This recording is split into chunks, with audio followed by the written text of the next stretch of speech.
പാഠം 965 നിയമപരമായ അപകടങ്ങൾ.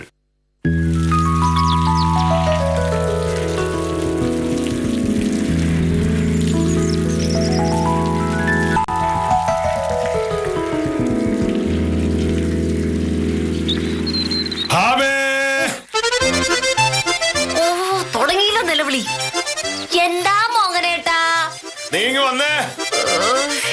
ഞാനിവിടെ ചെടി നനച്ചോണ്ടിരിക്കുവാ. എന്തൊരു കഷ്ടമായത് നോക്കണേ. സ്വന്തമായിട്ട് ഒരു കാര്യമായിട്ട് ചെയ്യുകയില്ല, മറ്റുള്ളവരോട് ഇത് ചെയ്യാൻ സമ്മതിക്കൂ.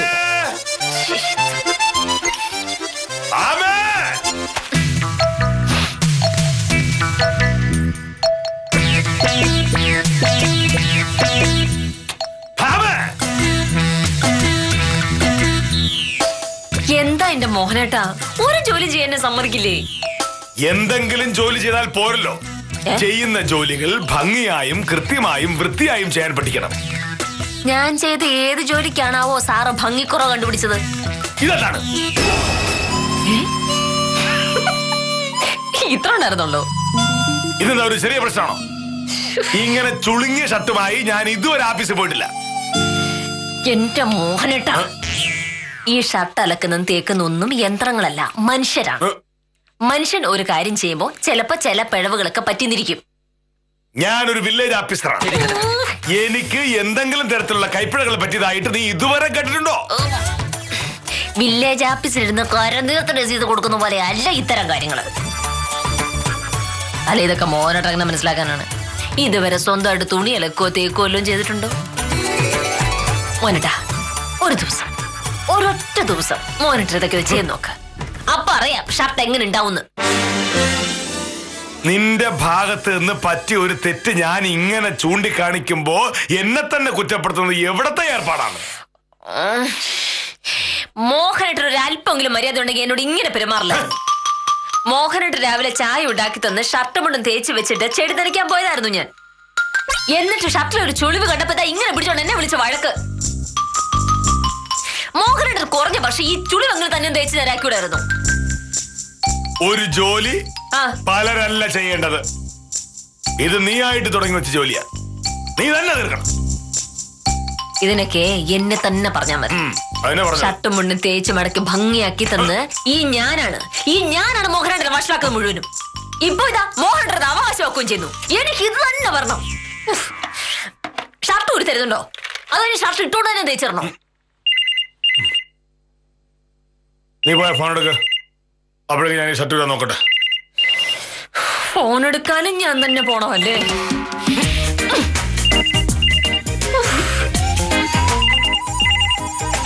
ഹലോ, അതെ ഭാമയാണ്.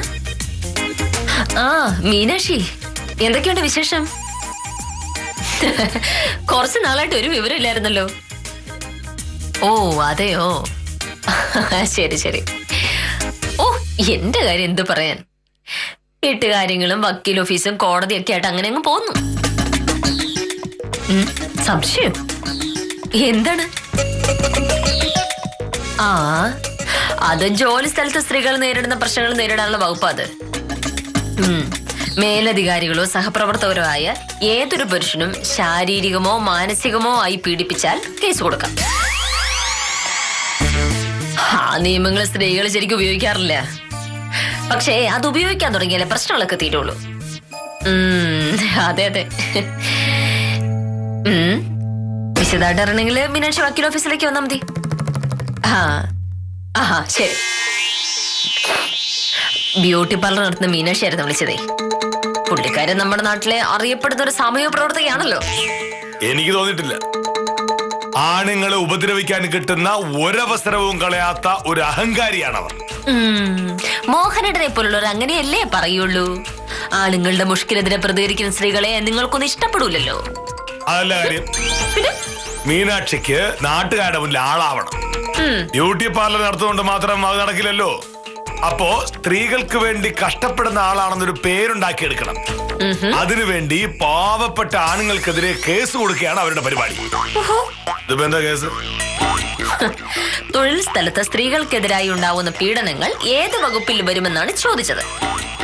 അത് ഭയങ്കര കേസാ. സത്യത്തിൽ ഒന്ന് കണ്ണുരുട്ടി കാണിച്ച പോലും ആണുങ്ങൾക്കെതിരെ കേസെടുക്കാം.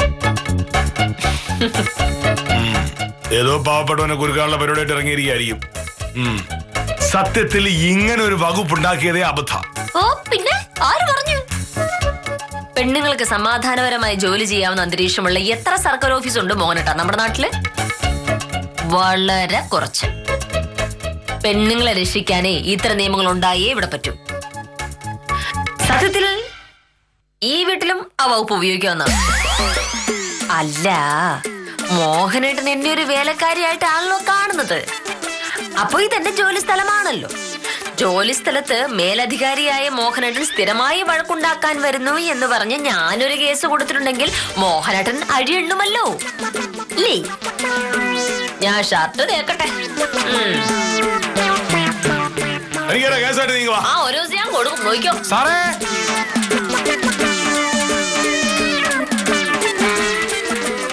നമസ്കാരം സാർ. നമസ്കാരം. എന്താ രാവിലെ? രാവിലെ 10 മണിക്ക് കൃഷി ഓഫീസർ സുദർശന സാറിന്റെ കൂടെ ഒരു വീട് നോക്കാൻ പോണം. അതുകൊണ്ട് ജോണിക്കുട്ടിയുടെ വരുമാന സർട്ടിഫിക്കറ്റ് വാങ്ങാൻ വരാൻ പറ്റൂല. അതിന് വേറെ ആരെങ്കിലും പറഞ്ഞു വിട്ടാ മതിയോ എന്ന് അന്വേഷിക്കാൻ വേണ്ടി വന്നതാണ് ഞാൻ. ഇതൊന്ന് ഫോൺ ചെയ്ത് ചോദിച്ചാൽ മതിയായിരുന്നല്ലോ. ഉത്തമനോട് വരെ വരേണ്ട കാര്യമില്ലായിരുന്നല്ലോ. അങ്ങനെയല്ല സാറേ, സത്യത്തിൽ ഞാൻ കരുതിയത് സുദർശന സാറിന്റെ ഒപ്പം വീട് നോക്കിയിട്ട് ഉച്ചയാകുമ്പോ വില്ലേജ് ഓഫീസിലേക്ക് വരാന്നായിരുന്നു. ഉച്ചയാകുമ്പോ നേരിട്ട് വന്ന് സാറിനെ കണ്ട് സർട്ടിഫിക്കറ്റ് വാങ്ങാമല്ലോ. പിന്നെ വഴിയിൽ വെച്ച് സ്വയംപ്രഭ സാറിനെ കണ്ടപ്പോഴാണ് ഞാൻ അറിഞ്ഞത് സാറ് ഉച്ചയ്ക്ക് താലൂക്ക് ഓഫീസിൽ പോകുന്നു. സ്വയംപ്രഭ പറഞ്ഞ സത്യം. ഉച്ചയ്ക്ക് 1 മണിക്ക് എനിക്ക് താലൂക്ക് ഓഫീസിൽ പോകണം. പിന്നെ വൈകിട്ട് നേരെ ഇങ്ങോട്ട് വരികയുള്ളൂ, വില്ലേജ് ഓഫീസിൽ പോകില്ല. ഓ, താലൂക്ക് ഓഫീസിൽ വളരെ പ്രധാനപ്പെട്ട ഒരു യോഗമുണ്ട്. പ്രൊഫസർ പറഞ്ഞു. എന്റെ ഭാഗ്യം കൊണ്ടാണ് പഞ്ചായത്ത് ഓഫീസിന്റെ അടുത്ത് വെച്ച് പ്രൊഫസറിനെ കണ്ടത്. സ്വയംപ്രഭയ്ക്ക് പഞ്ചായത്ത് ഓഫീസിൽ എന്താ കാര്യം, അതും ഈ നേരത്ത്? അയ്യോ, പ്രൊഫസർ പഞ്ചായത്ത് ഓഫീസിൽ വന്നതല്ല. പഞ്ചായത്ത് ഓഫീസിന്റെ കിഴക്കുവശത്താണല്ലോ നമ്മുടെ മീനാക്ഷി മാഡം താമസിക്കുന്നത്. പ്രൊഫസർ മീനാക്ഷി മാഡത്തെ കാണാൻ വേണ്ടി പോയതാണ്. എന്ത് സാറേ? സ്വയംപ്രഭ എന്തിനാ മീനാക്ഷിയെ കാണുന്നത്? അതിപ്പോ മീനാക്ഷി മാഡം ഭയങ്കര സാമൂഹ്യ പ്രവർത്തകയല്ലേ, അവരെ കൊണ്ട് എന്തെങ്കിലും ആവശ്യം കാണും പ്രൊഫസറിന്. എന്താവശ്യം? പെണ്ണുങ്ങളെ കാര്യമില്ലേ സാറേ, ഞാനിതിപ്പോ എങ്ങനെ പറയുന്നേ? മീനാക്ഷി മാഡത്തിന്റെ സഹായം ചോദിച്ചു ചെല്ലാത്ത ഒരു പെണ്ണും ഇപ്പൊ നാട്ടിലില്ല. സംഗതി പ്രശ്നമാണല്ലോ ഉത്തമ. എന്ത് പ്രശ്നം? സ്വയംപ്രഭ സാർ മീനാക്ഷി മാഡത്തിനെ കാണുന്നത് സാറിന് എന്തോന്ന് പ്രശ്നം?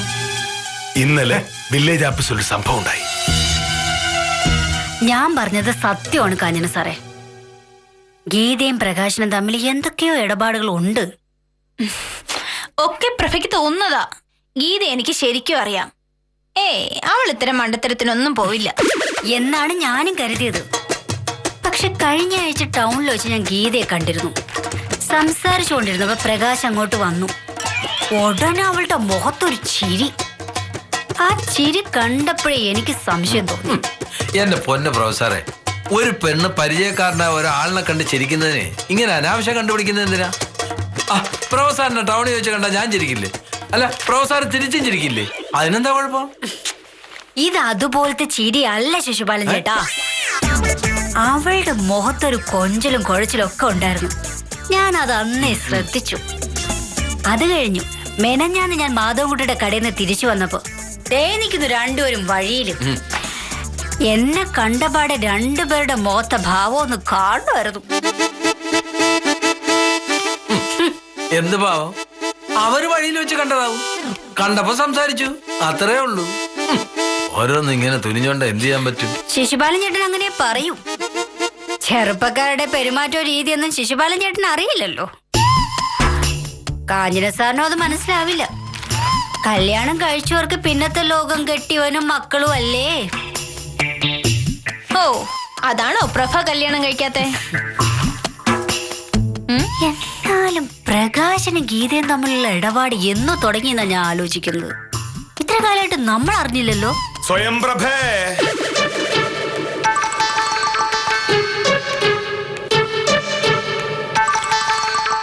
താലൂക്ക് ഓഫീസിൽ കൊണ്ടുപോകുന്ന പേപ്പറുകളോടെ. പിന്നെ ഞാൻ എഴുതിക്കൊണ്ടിരിക്കുകയായിരുന്നു സാർ. ഉടനെ തീരും സാർ. 3 മണിക്ക് എനിക്ക് താലൂക്ക് ഓഫീസിൽ പോകാനുള്ളതാ. അതിന് മുൻപേ അത് വേണമെന്ന് ഞാൻ ഇന്നലെ പറഞ്ഞതല്ലേ? അതെ, പക്ഷേ ജോലി തീർന്നില്ല സാർ. എങ്ങനെ തീരും? ജോലി ചെയ്താലേ തീരൂ. നാട്ടിലുള്ള മറ്റു പെണ്ണുങ്ങളെ പറ്റി അപവാദങ്ങൾ പറഞ്ഞുകൊണ്ടിരിക്കുമ്പോൾ ജോലി ചെയ്യാൻ സമയം കിട്ടില്ലല്ലോ. സ്വയംപ്രഭയ്ക്ക് സർക്കാർ ജോലി തന്നിരിക്കുന്നത് നാട്ടുകാരുടെ പ്രേമത്തിന്റെ കണക്ക് അന്വേഷിക്കാനല്ല. നിങ്ങൾക്കൊക്കെ നാണമില്ലേ ഈ മാതിരി വർത്തമാനം പറഞ്ഞുകൊണ്ടിരിക്കാൻ? ഇതാണ് ഞാൻ പറയുന്നത്, പെൺകുട്ടികളെ ചിട്ടയിൽ വളർത്തണമെന്ന്. സ്വയംപ്രഭയെ പോലുള്ള പെൺകുട്ടികളാണ് എല്ലാ പ്രശ്നത്തിനും കാരണം. സാർ ഓഫീസ് കാര്യം മാത്രം പറഞ്ഞാൽ മതി, എന്റെ വ്യക്തിപരമായ കാര്യങ്ങളൊന്നും ഇടപെടണ്ട. ആഫീസിൽ ആഫീസ് കാര്യങ്ങൾ അല്ലാത്ത കാര്യങ്ങൾ സംസാരിച്ചാൽ ചിലപ്പോൾ ഇടപെട്ടിരിക്കും. മര്യാദക്ക് ജോലി തീർത്തിടാൻ നോക്കുന്നതാണ് സ്വയംപ്രഭയ്ക്ക് നല്ലത്. ഞാൻ 3 മണിക്കൂർ ഇവിടെ ഇറങ്ങിയിരിക്കും. ഇപ്പോ മണി 12, 3 മണിക്കൂറുണ്ട്. അപ്പൊ എനിക്ക് ചോറുണ്ട്. ചോറുണ്ണാനുള്ള സമയമാണല്ലോ പരദൂഷണം പറഞ്ഞ് കളഞ്ഞത്. ഇനിയിപ്പോ ജോലി തീർത്തിട്ട് ചോറുണ്ടാ മതി. നിങ്ങളെയൊക്കെ മര്യാദ പഠിപ്പിക്കാൻ പറ്റും ഞാൻ നോക്കട്ടെ. ഒരു വില്ലേജ് ഓഫീസർ ആരാണ് ഞാൻ കാണിച്ചു തരാം. ആഹാ, ഇത്രേ ഉള്ളൂ പ്രശ്നം. എന്റെ സാറെ ശിശുപാല സാറിനെയും കാഞ്ചന സാറിനെയും സ്വയംപ്രഭ സാറിനെയൊക്കെ സാർ എന്നും വഴക്ക് പറയാറുള്ളതല്ലേ? അതിന്റെ പേരിൽ പ്രഭ സാർ മീനാക്ഷി മാഡത്തിന്റെ അടുത്തൊന്നും പരാതി പറയുന്നില്ല. പറയും. കുറച്ചു മുമ്പ് മീനാക്ഷി ഇങ്ങോട്ട് വിളിച്ചിരുന്നു. എന്തിന്? ഭാമയാണ് വിളിച്ചത്. ജോലി സ്ഥലത്ത് സ്ത്രീകൾക്കെതിരായി നടക്കുന്ന പീഡനങ്ങൾ കേസായി എടുക്കുന്നത് എങ്ങനെയാണ് എന്നറിയാനായിട്ടാണ് വിളിച്ചത്. ഭാമ നിയമവും വകുപ്പും എല്ലാം കൃത്യമായിട്ട് പറഞ്ഞു കൊടുക്കുകയും ചെയ്തു. ഉത്തമൻ സ്വയംപ്രഭയെ കണ്ടത് പഞ്ചായത്ത് ഓഫീസിന്റെ മുന്നിൽ വെച്ചാണെങ്കിൽ സംഗതി അത് തന്നെ. സ്വയംപ്രഭ പോയി മീനാക്ഷിയെ കണ്ടു. മീനാക്ഷി ഇങ്ങോട്ട് ഫോൺ ചെയ്തു. കൃത്യം. അയ്യോ, അങ്ങനെയാണെന്നുണ്ടെങ്കിൽ സംഗതി പ്രശ്നമാവൂല്ലേ സാറേ? അല്ല, ഇത് ഭയങ്കര കേസാണ്. ഒരാളെ വട്ടം കറക്കാനും നാണം കെടുത്താനും ഈ കേസ് മതി. ചിലപ്പോ സസ്പെൻഷൻ, പിന്നെ ക്രിമിനൽ കേസ്. പിന്നെ വേറൊരു കാര്യം സാറേ, ഈ സ്വയംപ്രഭ സാർ പറയുന്നതിനൊന്നും തെളിവില്ലല്ലോ. കാഞ്ചനയും ശിശുപാലനും ഒക്കെ സാക്ഷികളാണല്ലോ. അവർ ഈ പ്രശ്നത്തിൽ ഒരുപക്ഷെ സ്വയംപ്രഭയുടെ കൂടെ നിന്നാലോ? എങ്കിൽ പിന്നെ നോക്കണ്ട. സാർ ഒരു കാര്യം ചെയ്യ്, വക്കീലിന്റെ അടുത്ത് തന്നെ ചോദിക്കുക എന്താ പരിഹാരമെന്ന്. ഇക്കാര്യത്തിൽ അവളോട് സഹായം ചെയ്യുന്ന ഒരു കാര്യമില്ല. അവിടെ പോയിട്ട് വേറെന്തെങ്കിലും ഒരു വഴി കണ്ടുപിടിക്കണം. എന്താ? അങ്ങോട്ടല്ലേ? വേറെ എന്ത് വഴി?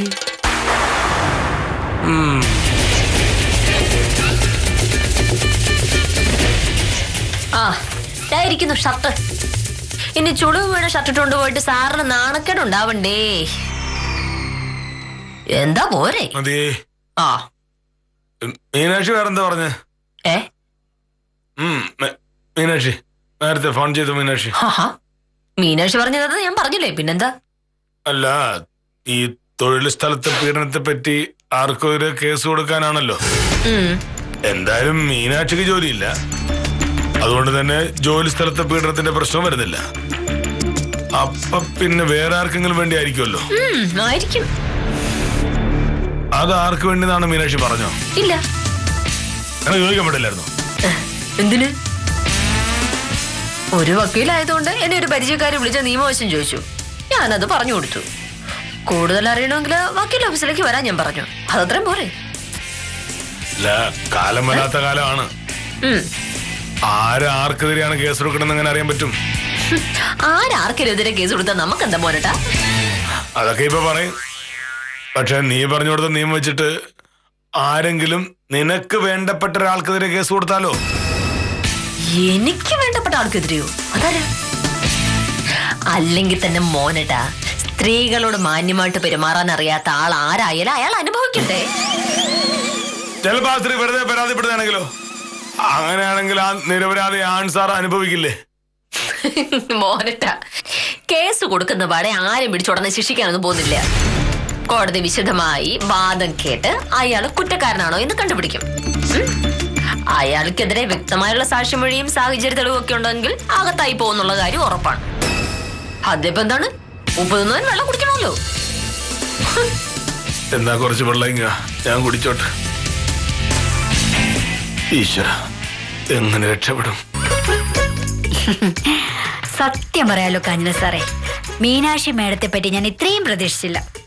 ഇത്രയൊക്കെ തിരക്കുണ്ടായിട്ട് എന്റെ കാര്യം പറഞ്ഞപ്പോ അവർ ഒരു എതിർപ്പും പറഞ്ഞില്ല. അത് പ്രഭയോടുള്ള സ്നേഹം കൊണ്ട് മാത്രമല്ല, ആളാവാൻ കിട്ടുന്ന ഒരു അവസരമല്ലേ, അവരിത് കളയോ? അങ്ങനെ പറയരുത് കാഞ്ഞിര സാറേ, അവർക്ക് എന്തുമാത്രം തിരക്കുള്ളതാ. ഞാൻ ചെന്നപ്പോ സമയമില്ല, വേറെ ആളെ നോക്ക് എന്നൊന്നും പറഞ്ഞില്ലല്ലോ. അവരൊരു നല്ല സ്ത്രീയാ. സ്വയംപ്രഭ സാറേ, ഇന്നലത്തെ പ്രശ്നം ഓർമ്മയുണ്ടല്ലോ. ഇന്നും മോഹനേഷൻ സാറ് താലൂക്ക് ഓഫീസിൽ പോകുന്നുണ്ട്. വെറുതെ ഇരുന്ന് കൊച്ചു വർത്താനം പറഞ്ഞ് കൃത്യസമയത്ത് ജോലി തീർത്തില്ലെങ്കിലേ മോഹനേഷൻ സാറിന്റെ വായിരിക്കുന്ന കേൾക്കേണ്ടി വരും. ഇന്ന് ഒരു പ്രശ്നം ഉണ്ടാവില്ല ശിശുപാലൻ ചേട്ടാ. അതിനുള്ള പണിയൊക്കെ ഞാൻ ഒപ്പിച്ചു വെച്ചിട്ടുണ്ട്. അതെന്താ പ്രൊഫസറെ അങ്ങനെ ഒരു പണി? അതൊന്നും ഇപ്പൊ പറയാൻ പറ്റൂല. പറയേണ്ട കാര്യങ്ങൾ പറയേണ്ട സമയത്ത് ഞാൻ പറയും. നിങ്ങൾ നോക്കിക്കോ. ഇന്നലെ മോഹനേഷ് സാറ് ചൂടായപ്പോ ചെറുതായിട്ടൊന്ന് പേടിച്ചു എന്നുള്ള നേരാ. പക്ഷേ അതുകൊണ്ട് തളർന്നു വീണ് പോകുന്ന ആളൊന്നും അല്ലല്ലോ ഞാൻ.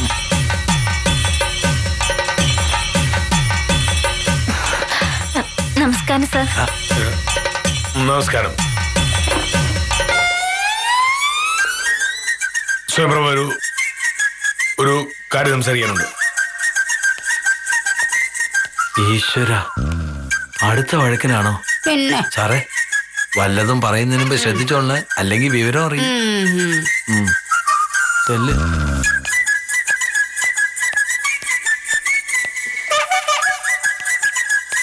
എന്താ സാർ?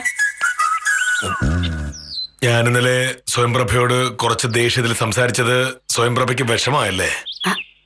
അത് പിന്നെ വിഷമാവാതിരിക്കോ സാർ?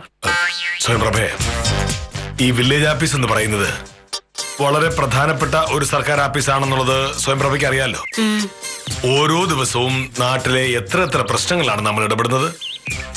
നമ്മൾ ചെയ്യേണ്ട ജോലികൾ നമ്മൾ കൃത്യസമയത്ത് ചെയ്തില്ല എങ്കിൽ അതുകൊണ്ട് നാട്ടുകാർക്ക് എന്തുമാത്രം പ്രയാസമാകുമെന്ന് സ്വയംപ്രഭയ്ക്ക് അറിയാമോ? അറിയാം സാർ. ഞാൻ ഒരു ഉത്തരവാദിത്തപ്പെട്ട ഉദ്യോഗസ്ഥനാണ്. നിങ്ങളുടെ ആരുടെയെങ്കിലും ഭാഗത്ത് ഒരു തെറ്റ് വന്നാൽ പോലും അതിന് സമാധാനം പറയേണ്ടി വരുന്നത് ഞാനാണ്. അങ്ങനെയൊക്കെ ഉത്തരവാദിത്തമുള്ള ഒരാൾ ചിലപ്പോ ദേഷ്യപ്പെട്ടു പോയെന്ന് വരും. സമയത്ത് ജോലി നടക്കാതെ പോയതിന്റെ പേരിലാണ് ഞാൻ അപ്പോ അങ്ങനെയൊക്കെ പറഞ്ഞത്. ഇനിയിപ്പോ സ്വയംപ്രഭയ്ക്ക് അത് പ്രയാസമായിട്ടുണ്ടെങ്കിൽ ഞാൻ ക്ഷമ ചോദിക്കുന്നു. കീഴുദ്യോഗസ്ഥയായാലും ഞാൻ അങ്ങനെയൊന്നും പറയാൻ പാടില്ലായിരുന്നു. തെറ്റായിപ്പോയി. ഇത്രയൊക്കെ എനിക്ക് പറയാനുള്ളൂ. സ്വയംപ്രഭയ്ക്ക് ക്ഷമിക്കാൻ പറ്റുമെങ്കിൽ ക്ഷമിക്കണം.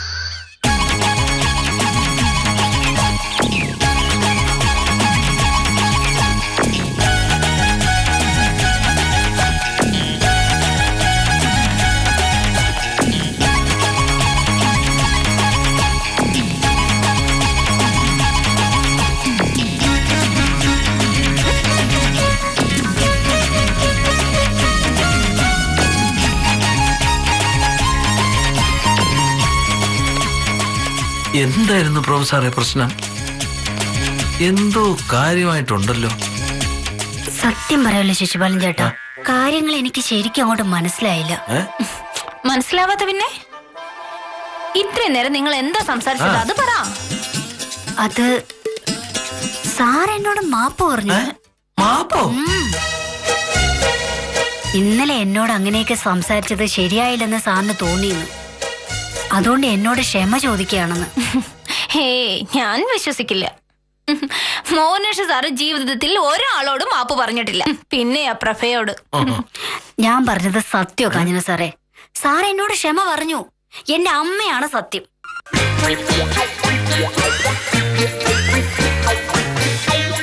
സാർ, എനിക്ക് സാറിനോടൊരു കാര്യം പറയാനുണ്ട്.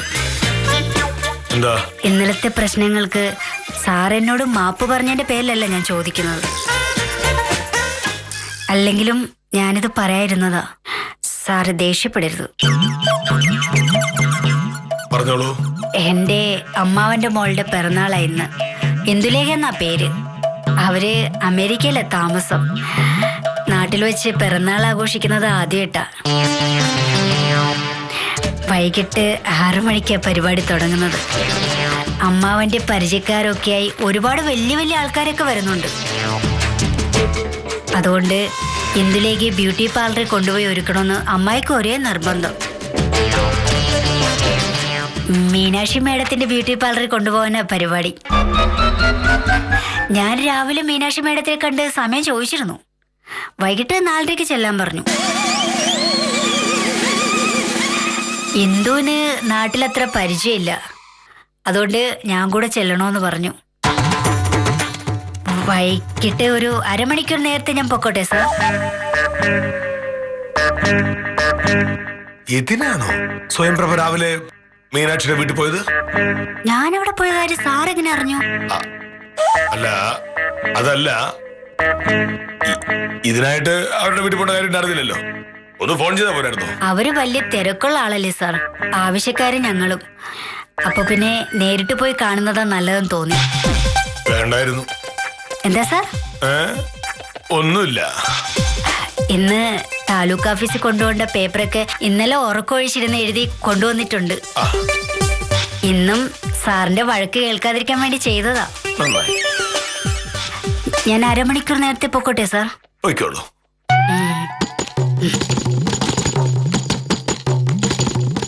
പിന്നെ സാർ, ഇന്നലെ എന്റെ ഭാഗത്തുനിന്നും തെറ്റുണ്ടായിട്ടുണ്ട് സാർ. ജോലി ചെയ്യേണ്ട സമയത്ത് അത് ചെയ്യാതെ ഞാൻ നേരം കളഞ്ഞു. സാർ ക്ഷമിക്കണം. മേലിൽ ഞാൻ അങ്ങനെ ചെയ്യില്ല.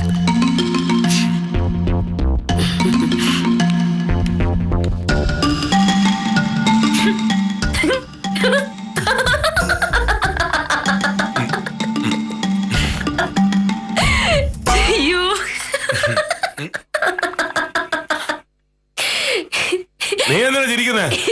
ചിരിക്കാതെ പിന്നെ ഞാൻ എന്ത് ചെയ്യും? എന്നാലും എന്റെ മോഹനേട്ടൻ ഇങ്ങനെ ഒരു പാവായി പോയല്ലോ. പാവായൊന്നുമല്ല, ആ മീനാക്ഷിയിലെ ആള് സ്വയംപ്രഭ പറഞ്ഞിരികേറ്റി എനിക്കെതിരെ കേസ് കൊടുപ്പിച്ച അത് നാണക്കെടാവില്ലേ? അതുകൊണ്ടാ. എന്നാലും എന്റെ മോഹനേട്ടനെതിരെ കേസ് കൊടുക്കാനുള്ള വകുപ്പുകളും ചോദിച്ച് മീനാക്ഷി എന്നെ തന്നെ ഫോൺ ചെയ്യുന്നു മോനേട്ടൻ വിചാരിച്ചു കളഞ്ഞല്ലോ. ആരല്ലോ അങ്ങനെ ചെയ്യൂ? അല്ല, എല്ലാം കൂടി ആലോചിച്ചോ പിന്നെ അങ്ങനെ സംശയിച്ചല്ലേ പറ്റൂ. എന്റെ സ്ഥാനത്ത് നീ ആണെങ്കിൽ അങ്ങനെ സംശയിക്കും. എന്തായാലും ഒരു കാര്യത്തിൽ എനിക്ക് സന്തോഷായി. എന്ത്? മോഹനേട്ടൻ സ്വയംപ്രഭയോട് മാപ്പ് പറഞ്ഞില്ലേ? അത് മോഹനേട്ടന്റെ ഭാഗത്തുനിന്നുണ്ടായ പെരുമാറ്റം കുറച്ച് കടന്നുപോയില്ലേ? സ്വയംപ്രഭ കീഴുദ്യോഗസ്ഥ മാത്രമല്ലല്ലോ മോഹനേട്ട. ഒരു സ്ത്രീയോട് അങ്ങനെ ദേഷ്യപ്പെടുന്നത് ശരിയാണോ? മോഹനേട്ടൻ മാപ്പ് പറഞ്ഞുകൊണ്ട് എന്താ ഉണ്ടായത്? സ്വയംപ്രഭയുടെ മുന്നില് മോഹനേട്ടൻ വലിയ ആളായി. അതുകൊണ്ടാണല്ലോ സ്വയംപ്രഭ മോഹനേട്ടനോട് മാപ്പ് പറഞ്ഞത്. തെറ്റുപറ്റിയാൽ സമ്മതിക്കുന്നതാണ് മോഹനേട്ട ഏറ്റവും വലിയ മഹത്വം. അറിയാതെയാണെങ്കിലും മോഹനേട്ടൻ അത് ചെയ്തു. അത് നന്നായേ ഉള്ളൂ. വക്കീൽ പറഞ്ഞതിൽ കാര്യമുണ്ട്. തെറ്റ് പറ്റിപ്പോയാൽ അത് സമ്മതിക്കുന്നതാണ് ശരി. അറിയാതെയാണെങ്കിലും അത് ചെയ്ത വില്ലേജ് ഓഫീസറെ അഭിനന്ദിച്ചുകൊണ്ട് ഇന്നത്തേക്ക് വിടാം. കാര്യം നിസാരം തുടരുന്നു.